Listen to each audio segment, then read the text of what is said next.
June 19, 2026. And we received the document on July 7. So ano ba ngayon? 10. So 3 days ago. Okay? Okay, anong nilalaman, anong findings ng Ombudsman? I'll discuss this in two parts. No? Una, yung aspeto nung hindi pag-secure ng board approval ng dating administrator ng OWA sa transaction ng land acquisition. And the finding of the Ombudsman is to charge the former administrator with usurpation of official functions under Article 177 of the Revised Penal Code, which means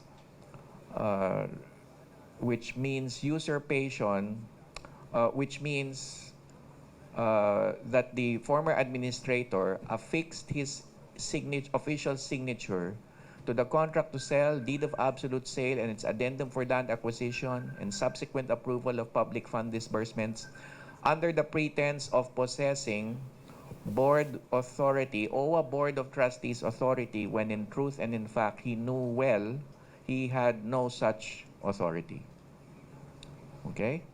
The finding of the Ombudsman goes on to say that the substantive purpose of institutional oversight and transparency was bypassed.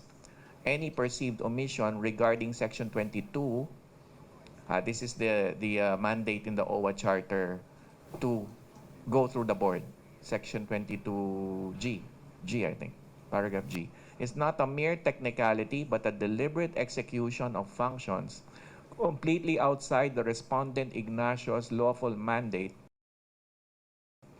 effectively constituting a pretense of official function that falls squarely under the second mode of Article 177 of the RPC. Now, the provision of Article 177, of course, it is a criminal law. It will be an indictment.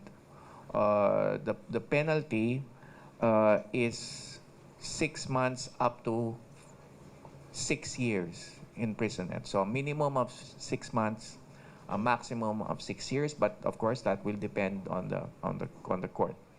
Okay, so that's the first finding of the Ombudsman. The second finding, and no less important, is the matter on corruption. Now, ang finding ng Ombudsman dito, our complaint for violations of the Anti-Graft and Corrupt Practices Act, malversation of public funds, and plunder were dismissed. Okay? But what we plan to do is to file a motion for reconsideration because, in our view, the resolution did not pass upon details that we submitted to the Honorable Office of the Ombudsman. So we wish for the good office of the Honorable Office of the Ombudsman to review these matters.